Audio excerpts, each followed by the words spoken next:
bonjour à tous. Je m'appelle Agnès Le Renard et je travaille à l'INSEE et je suis responsable de la maîtrise d'œuvre de la diffusion des produits à géographie, c'est-à-dire des produits de données locales dont la brique de base est la commune, voire le niveau infracommunal. Donc, je vous remercie beaucoup pour cette invitation à la data platform Grand Est et je me propose de vous montrer aujourd'hui le site Statistique Locale, sachant que les données locales que nous diffusons sur INSEE.fr, nous les diffusons simultanément sur Statistique Locale. Donc, allons-y, je vais vous faire la démonstration du site Statistique Locale.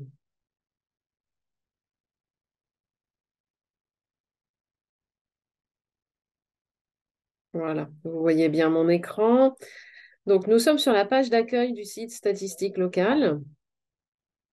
Donc, vous avez tout d'abord une bannière au sein de laquelle sont indiquées les dernières diffusions. Puis, vous avez 4 fonctionnalités. Une fonctionnalité indicateur, une rapport, données externes et zonage. Dans la fonctionnalité indicateur, vous allez pouvoir sélectionner un ou plusieurs indicateurs, les cartographier et récupérer ces indicateurs sous forme de tableau. Vous avez ensuite des portraits de territoire et des portraits thématiques. Puis, vous avez des données externes, c'est-à-dire que vous avez la possibilité d'importer votre propre jeu de données dans Statistique Locale. Enfin, vous avez une 4e fonctionnalité que je ne développerai pas, qui est la fonctionnalité zonage, qui vous permet pour un territoire donné de retrouver les territoires englobants. Donc, pour chacune de ces fonctionnalités, nous avons fait des petites vidéos, donc des petits tutos sur la playlist YouTube de l'INSEE, un petit tuto pour chacune des fonctionnalités. Et nous avons rédigé 2 modes d'emploi, un mode d'emploi simplifié sous la forme d'un 4 pages et un mode d'emploi détaillé sous la forme d'une 30aine de pages. Donc, je vais vous présenter cet après-midi statistiques locales dans l'ordre suivant. D'abord les rapports, puis les indicateurs, puis les données externes. Donc, allons sur les rapports. Voilà. Par défaut, quand vous allez sur la rubrique rapport, vous tombez sur le comparateur de territoire. Donc, la première chose à faire, ça va être de définir sa zone géographique. Donc là, par exemple, on va choisir la région Grand Est. Je vais donc écrire Grand Est.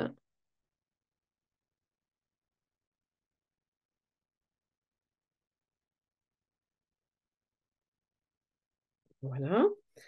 Et puis, on pourrait choisir une zone de comparaison autre que la France, mais on a choisi de la laisser. Donc, là, j'ai choisi la zone Grand Est. Une fois qu'on a choisi son zonage, donc dans le comparateur de territoire, on va sur le rapport, pardon. Dans le comparateur de territoire, vous allez trouver les principaux indicateurs du recensement, à la fois en termes de population, de logement ou d'emploi et chômage, également les principaux indicateurs d'état civil, donc sur les naissances et les décès, puis des indicateurs de revenus et des indicateurs sur les établissements. Vous avez 2 autres portraits, donc le portrait démographie et conditions de vie et le portrait économie et emploi. Ces 2 portraits forment ce qu'on appelle sur INSEE.fr le dossier complet. Donc, dans le portrait démographie et conditions de vie, vous allez retrouver sous forme de tableaux, de graphiques, de tableaux dynamiques, et même sous forme de pyramide des âges, l'ensemble des données sur l'évolution et la structure de la population pour les années 2008, 2013 et 2019, quand elles sont disponibles pour ces 3 années, et depuis 68, quand on est sur des données historisées. Vous avez ensuite les données sur les couples, ménages et familles, donc par composition des ménages, et puis catégorie socio-professionnelle. Vous avez également des données sur les logements, donc par catégorie et type de logement, ainsi que le nombre de pièces. Et vous avez également des données sur les diplômes et la formation, Donc, la scolarisation par âge, la répartition de la population par diplôme le plus élevé et par sexe. Donc ça, c'est le portrait démographie et conditions de vie. Vous avez également le portrait économie et emploi, donc avec les principaux indicateurs sur la population active, par âge et par catégorie socio-professionnelle. Vous avez les caractéristiques de l'emploi, avec les statuts et conditions d'emploi.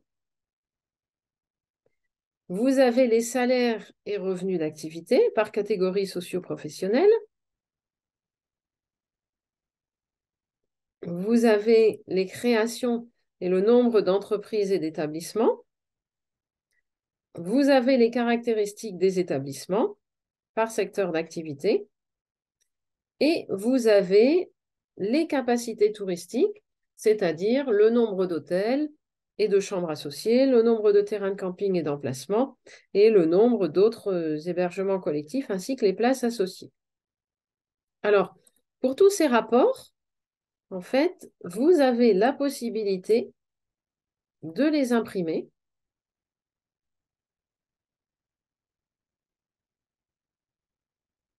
Voilà.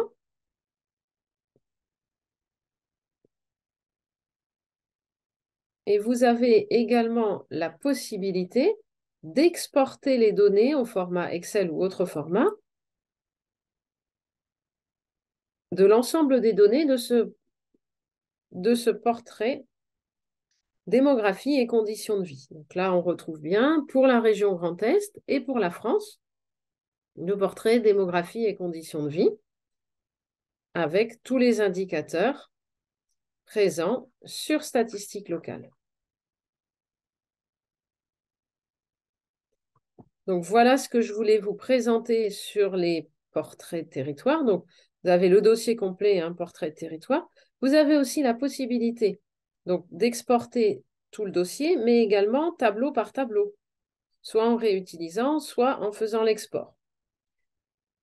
Vous avez donc ces portraits de territoire, mais vous avez également des portraits sur les électeurs, sur la politique de la ville et sur le suivi des décès et les indicateurs de développement durable.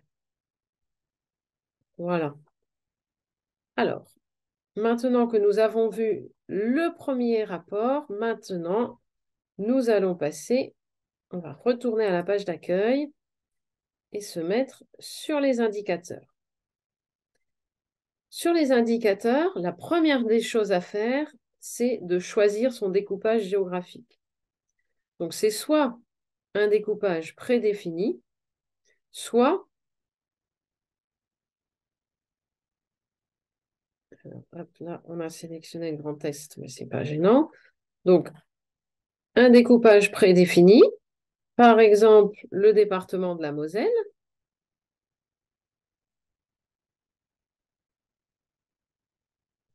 ou encore la possibilité de sélectionner les 10 départements de la région Grand Est. Donc, Grand Est.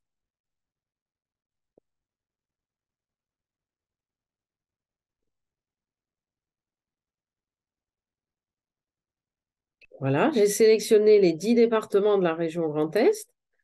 J'ai aussi la possibilité de sélectionner des zonages à façon. Par exemple, les 2 départements du Haut-Rhin et du Bas-Rhin que là, j'ai exclus de ma sélection ou que je peux sélectionner pour former un seul et même territoire. Je peux également choisir, par exemple, des communes dans un périmètre de 30 km autour de Colmar. J'ai sélectionné mes 223 communes situées dans un périmètre de 30 km autour de Colmar. Ensuite, je vais revenir. Une fois que j'ai choisi mon zonage à façon ou prédéterminé, je vais sélectionner mes indicateurs. Donc là, ce que je vais faire, c'est que je vais revenir sur mes 10 départements du Grand Est.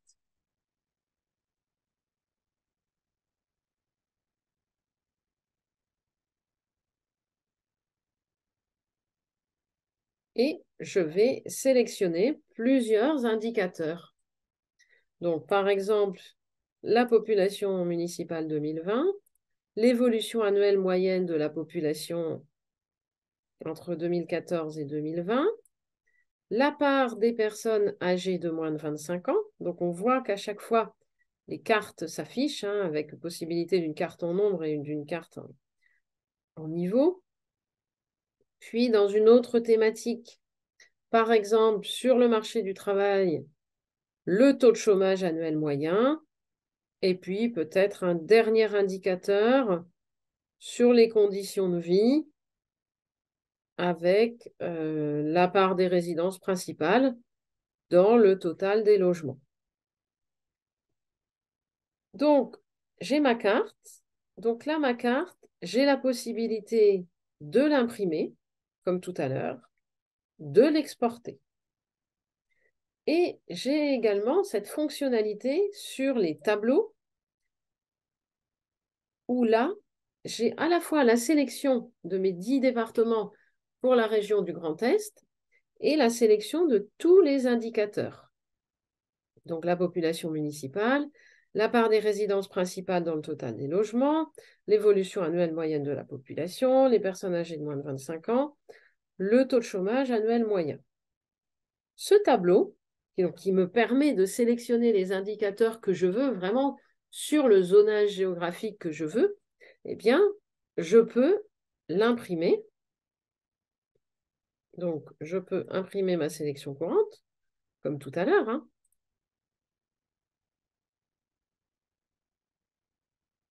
Et je peux également exporter mon tableau. Donc, soit ma sélection courante,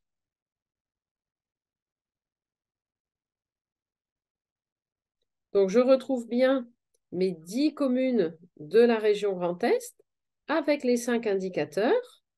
Et pour chacun des indicateurs, je vais monter ça là-haut, j'ai bien toute la documentation associée à cet indicateur.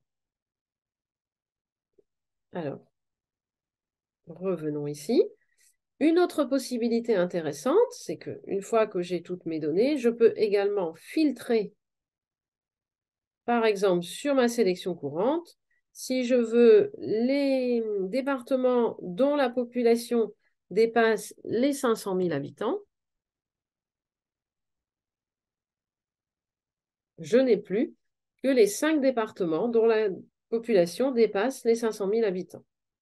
Je vais supprimer mon filtre. Voilà. Hop. Il l'a conservé, manifestement. Voilà, donc j'ai ma carte, j'ai mes tableaux et je peux récupérer mes données de manière assez aisée. Maintenant, venons-en à la dernière des fonctionnalités, retour à la page d'accueil, sur la partie données externes. Alors, en quoi consiste cette partie données externes? J'ai un jeu de données, par exemple départemental, et je vais aller le chercher. Donc, allons-y. Ce jeu de données, ce n'est pas celui-là, ni celui-là.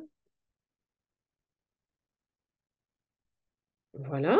Donc là, dans mon jeu de données, j'ai les départements avec l'indicateur hausse des effectifs de l'enseignement supérieur. Je retourne dans données externes de statistiques locales. Je fais un CTRL-V et l'indicateur apparaît dans mon tableau. Donc maintenant, je peux importer, etc. ma carte. Et si je vais dans l'espace indicateur, eh bien, je retrouve cet indicateur dans mon jeu de données. Et je peux sélectionner cet indicateur. Si bien que sur mon tableau dont je vous ai parlé tout à l'heure, qui avait 5 indicateurs, eh bien maintenant j'ai un indicateur supplémentaire, c'est celui sur la hausse des effectifs de l'enseignement supérieur. Et je peux faire ce que je veux de cet indicateur. Voilà. Je vais donc revenir à la page d'accueil vous savez presque tout sur statistique locale, les rapports, portrait de territoire, portrait thématique, les indicateurs, je sélectionne les indicateurs que je souhaite pour faire une carte, pour faire un tableau sur le zonage prédéterminé ou à façon. J'importe mon propre jeu de données qui va se retrouver avec les indicateurs. Maintenant, il y a un dernier point dont je voudrais vous parler, c'est que nos jeux de données associés à ces indicateurs sont en fait ouverts pour la grande majorité d'entre eux, et notamment tous ceux liés au recensement de la population, au format TJS, ce qui veut dire que toutes les personnes dont le système d'information utilise les données TJS peuvent directement récupérer ces données-là dans Statistiques locales sans avoir à importer les données. Avec le TJS, on peut avoir une interopérabilité entre les systèmes d'information. Voilà ce que je voulais vous présenter ce matin sur Statistiques locales. Je vais arrêter le partage d'écran et maintenant, place aux questions. Merci à vous, merci de votre attention.